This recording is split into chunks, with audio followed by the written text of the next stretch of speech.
Bonsoir à tous et bienvenue. Depuis le 13 avril dernier a démarré le mois de Ramadan. La privation de nourriture en cours de journée pour les croyants engendre par la même occasion le ralentissement des activités liées à la restauration, le constat dans différents espaces de restauration de la commune d'Abidjan. La coordination des syndicats du secteur de la santé en assemblée générale à Adjamé ce lundi, personnel soignant, administratif et agents contractuels de la santé ont soumis au nouveau ministre de la Santé une plateforme de revendications syndicales. Vous les entendrez dans ce journal. Et puis à l'étranger, de façon générale, les Africains expriment un relatif scepticisme vis-à-vis des vaccins contre le Covid-19. Entre théorie du complot, communication souvent inefficace, les campagnes de vaccination s'annoncent difficiles. Au Malawi, plus de 16 000 doses de vaccins ont atteint leur date de péremption et vont être détruites.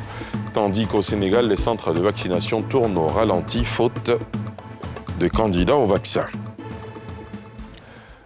Le mois de Ramadan est à son 7e jour. La privation de nourriture en cours de journée pour les croyants engendre par la même occasion le ralentissement des activités liées à la restauration. Le constat dans différents espaces de restauration de la commune d'Abidjan avec Nadia Edja, Mathurin Badé et Eric Kimo. Trècheville, avenue 7, rue 5. Il est midi passé de quelques minutes. D'ordinaire, bondé de monde, la salle de ce restaurant sénégalais est pour ce jour clairsemée. La cause, le mois de Ramadan qui réduit d'environ 80% la clientèle du restaurant. C'est peut-être les musulmans même qui font peut-être l'activité même. Parce que ce mois de Ramadan-là, c'est chaos. Parce qu'aujourd'hui, lundi, à 16 h où on est en train de parler, le restaurant, il est vraiment, il est déjà full. Mais là où vous voyez, vous constatez de vous-même que tranquillement, il n'y a plus personne. Donc ça veut dire que, je dis, en termes de pourcentage, je dirais tranquillement, si on était à 100, on va dire peut-être qu'on descend jusqu'à 20%.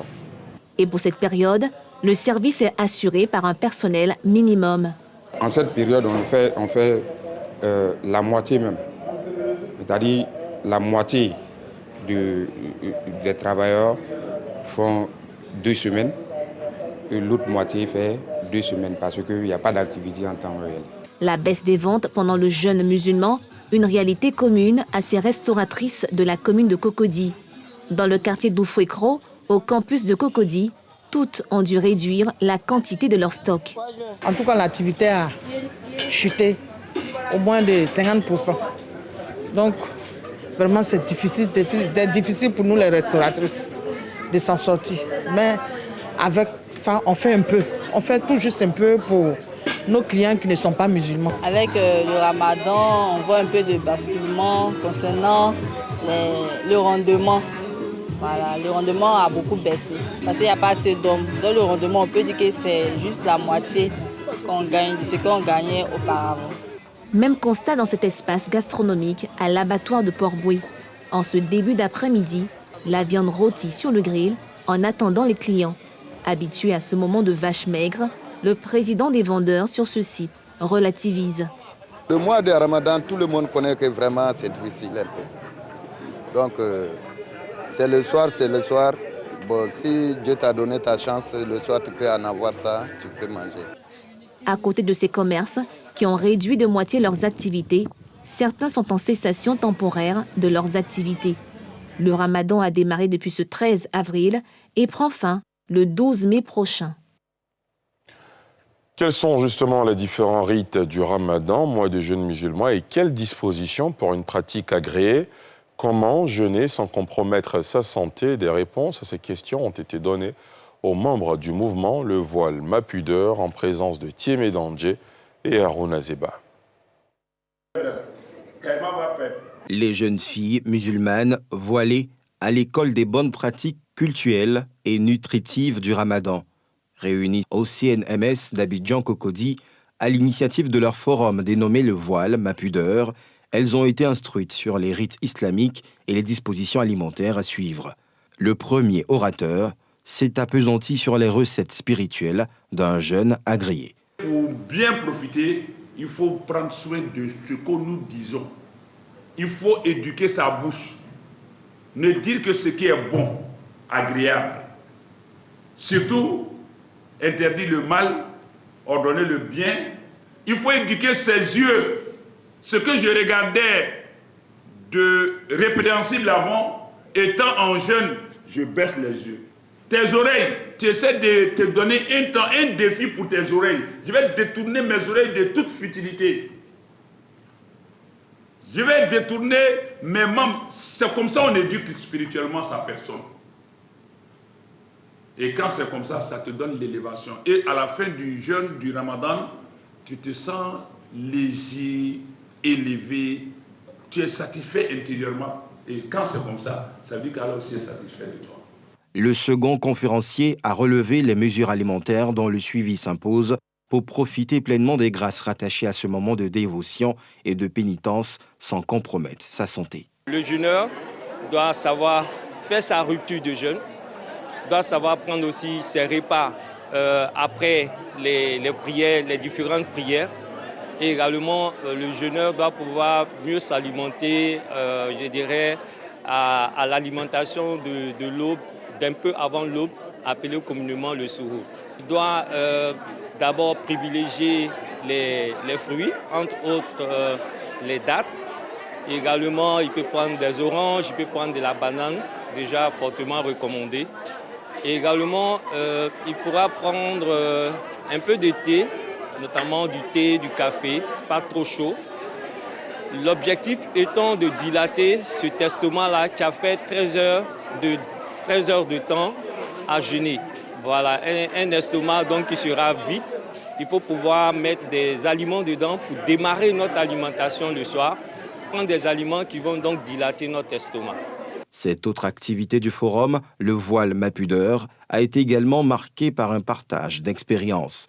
L'intervenante, Dr Faté Fofana, experte en commerce international, a enrichi les participantes sur son parcours de femme voilée dans le milieu professionnel. La coordination des syndicats du secteur de la santé était en assemblée générale à l'INSP d'Adjamé. Personnel soignant, administratif et agents contractuels de la santé ont soumis au nouveau ministre en charge de la santé une plateforme de revendications syndicales. Les précisions de Pierre Dipomelin. La Cordi Santé, coordination des syndicats du secteur de la santé, entend mettre la pression sur la tutelle pour arracher des signatures des décrets et la satisfaction des doléances. À l'issue de leur assemblée générale ordinaire, tenue à l'INSP, Institut national de santé publique d'Adjamé, personnel soignant, administratif et agents contractuels de la santé rappellent leur dossier de revendication. Il y a des dispositions de mesures de motivation des ressources humaines de la santé et pour lesquelles nous avons, avec le ministère de la Santé, élaboré 3 projets de décret. Ces 3 projets de décret sont sur la table du gouvernement depuis le mois de décembre et nous ne comprenons pas que jusqu'au premier trimestre de l'année 2021, ces décrets ne soient pas signés et nous en avons débattu largement au cours de cet AG. Ils brandissent la grève comme moyen de pression. L'Assemblée vient donc de prendre une résolution importante, c'est de manifester donc son mécontentement face à la lenteur de prise donc de ces décrets. Et pour cela, donc, nous préconisons de déposer un préavis de grève d'ici le 17 mai prochain. Le mot d'ordre de grève donc, va préciser les modalités de la grève. Pour le moment, nous sommes donc dans la perspective donc, de dialogue pour ne pas arriver à la grève. Ces revendications étaient déjà sur le bureau du précédent ministre de la Santé et sont restées sans suite. Pierre Demba, nouvellement affecté à ce portefeuille ministériel, hérite de ces dossiers chauds au moment où des voix s'élèvent sur les réseaux sociaux pour décrier et dénoncer de mauvaises prises en charge par certains agents de la santé dans les hôpitaux publics. En littérature, Ferdinand Tano Kadjane vient de présenter ses 3 nouveaux-nés au grand public. L'auteur, par ailleurs enseignant de lycée, est passionné de littérature. Il est l'auteur des œuvres L'affaire Ndoli, Le mariage d'Adjoba et ça passe ou ça casse, un travail de plus de 10 ans qu'il a compilé dans ses livres à présenter en présence de collègues, amis, parents et élèves. Brice Niawa, Fulgence Kissiedo. L'affaire Ndoli, le mariage d'Adjoba et ça passe ou ça casse. 3 romans réalisés par Ferdinand Tano Kadjane, inspecteur principal d'éducation au lycée Jeunes Filles de Yopougon. À travers ces 3 œuvres, l'enseignant écrivain interpelle la société et passe en revue ses manquements. Je me suis dit qu'un bon jour, il faut bien que je puisse transmettre sur un bout de papier ce que nous vivons au quotidien. Nous découvrons tellement de choses. Je me suis dit, mais pourquoi ne pas effectivement saisir cette pêche-là pour pouvoir ressortir certaines tas de la vie, certaines tas de la société, puis permettre, n'est-ce pas, à ces personnes-là qui vivent effectivement ce genre de choses, de pouvoir en tirer des leçons et puis de changer leur vie de manière qualitative demain. Mon objectif, c'est de donner des leçons concrètes, n'est-ce pas, à la jeune génération d'aujourd'hui. Et même quand les adultes lisent, ils se servent de ça pour pouvoir éduquer aussi les enfants. Donc la cible, elle touche pratiquement tout le monde. L'amour, la trahison, la corruption et l'éducation, autant de sujets développés dans chaque livre et qui séduisent l'auditoire.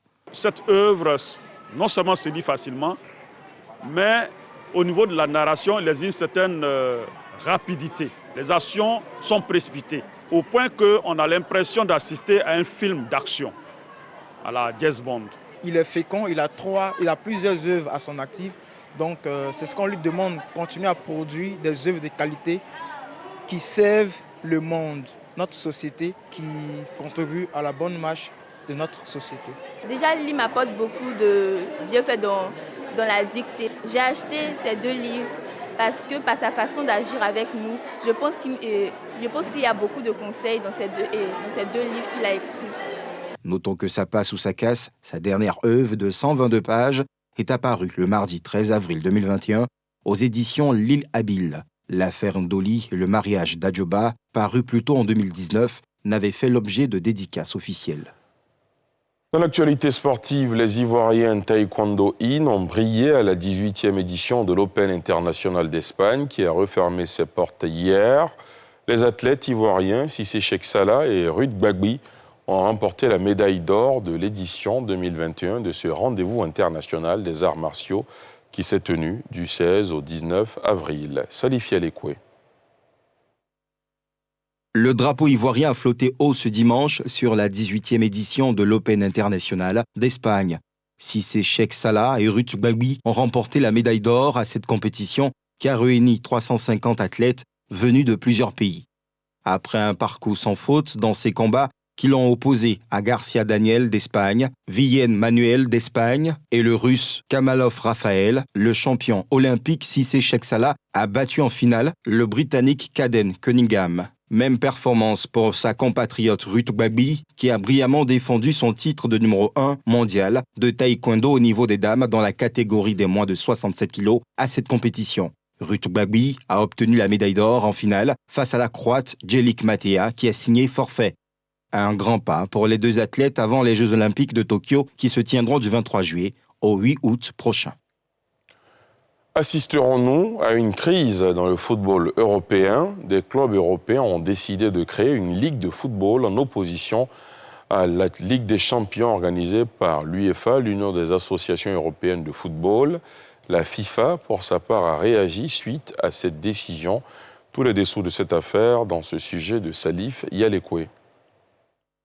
12 clubs européens d'envergure d'Europe ont décidé de créer une ligue de football en opposition à la Ligue des champions organisée par l'Union des associations européennes de football UEFA.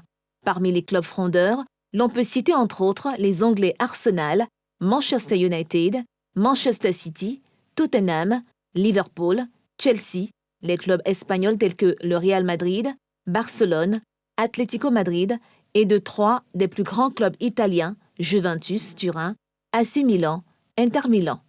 Selon les initiateurs du projet, la Super League, entre autres, ouvrira un nouveau chapitre pour le football européen en garantissant des compétitions et des installations de classe mondiale, ainsi qu'un soutien financier accru pour la pyramide du football au sens large, placera le jeu sur une base durable à long terme.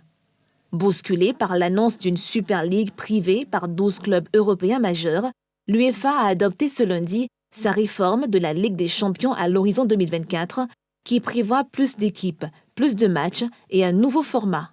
La Fédération internationale de football association, FIFA, s'est pour sa part prononcée sur cette affaire à travers un communiqué via son site Internet. Selon nous, et conformément à nos statuts, toute compétition de football, qu'elle soit nationale, régionale ou mondiale, devra toujours refléter les principes fondamentaux de solidarité, d'inclusion, d'intégrité et de redistribution financière équitable. En outre, les instances dirigeantes du football devraient employer tous les moyens légaux, sportifs et diplomatiques pour s'assurer que cela reste le cas. Dans ce contexte, la FIFA ne peut qu'exprimer sa désapprobation à l'égard d'une ligue européenne fermée et dissidente qui s'organise en dehors des structures internationales du football et qui ne respecte pas les principes submentionnés. Je vous le disais en titre, les Africains expriment un relatif scepticisme vis-à-vis des vaccins contre le Covid-19. Entre théorie du complot, communication souvent inefficace, les campagnes de vaccination s'annoncent difficiles. Au Malawi, par exemple, plus de 16 000 doses de vaccins ont atteint leur date de péremption et vont être détruits, tandis qu'au Sénégal, les centres de vaccination tournent au ralenti, faute de candidats. Yeli Traoré. Plus de 16 000 doses de vaccins ont atteint leur date de péremption et vont être détruits au Malawi après être arrivés dans ce pays pauvre d'Afrique australe il y a 3 semaines, selon les services du ministre de la Santé.